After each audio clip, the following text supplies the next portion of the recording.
ఏపీలో ఎన్నికల ఫలితాలపై ఇప్పుడిప్పుడే క్లారిటీ వస్తోంది. పోటీ చేస్తున్న అభ్యర్థులు దాదాపు ఒక స్పష్టతకు వస్తున్నారు. గట్టి ఫైట్ ఉన్న నియోజకవర్గాలను తప్పించి మిగిలిన వాటిలో మాత్రం గెలుపు, ఓటమి పైన అభ్యర్థులు ఒక స్థిరమైన నిర్ణయానికి వస్తున్నారు. కానీ ఫలితం ప్రకటించే వరకు గెలుస్తామన్న ధీమాను వ్యక్తం చేస్తూ ముందుకు సాగాలని నిర్ణయం తీసుకున్నారు. అయితే ఏపీలో హాట్ నియోజకవర్గంగా పిఠాపురం నిలుస్తుంది. 2019 ఎన్నికల్లో 2 చోట్ల ఓడిపోయిన పవన్ ఈ ఎన్నికల్లో మాత్రం పిఠాపురంలో అత్యధిక మెజారిటీతో గెలిచి అసెంబ్లీలో అడుగుపెట్టాలని భావిస్తున్నారు. అదే సమయంలో వైసీపీ అభ్యర్థి వంగగీత గెలుపు కోసం ఆ పార్టీ శ్రేణులు గట్టిగానే ప్రయత్నం చేశాయి. అయితే రాష్ట్ర స్థాయిలో ఫలితం ఎలా వచ్చినా పిఠాపురం నియోజకవర్గానికి కీలక పదవి ఖాయమని తేలుతుంది. ఇప్పటికే వంగగీతను గెలిపిస్తే మంత్రితో పాటు డిప్యూటీ సీఎం చేస్తానని జగన్ హామీ ఇచ్చారు.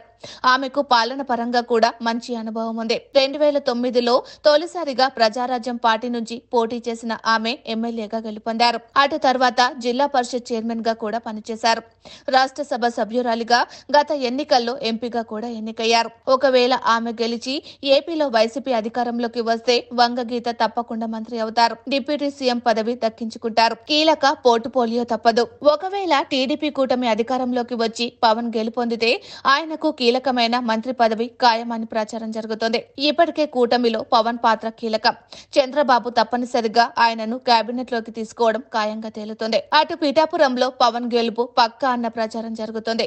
వంగగీత ఓడిపోయి వైసీపీ అధికారంలోకి వచ్చినా ఆమెను మంత్రివర్గంలోకి తీసుకోవడం ఖాయం. అదే సమయంలో పవన్ ఓడిపోయి కూటమి అధికారంలోకి వచ్చినా ఆయనకు సైతం అదే స్థాయిలో ప్రాధాన్యత దక్కే అవకాశం ఉంది. అయితే ఇప్పటికే పవన్ 50,000కు పైగా ఓట్ల మెజారిటీతో గెలుపొందుతారని స్పష్టమైన సంకేతాలు ఉన్నాయి. అటు కూటమికి సైతం సానుకూల పవనాలు వేస్తున్నాయి.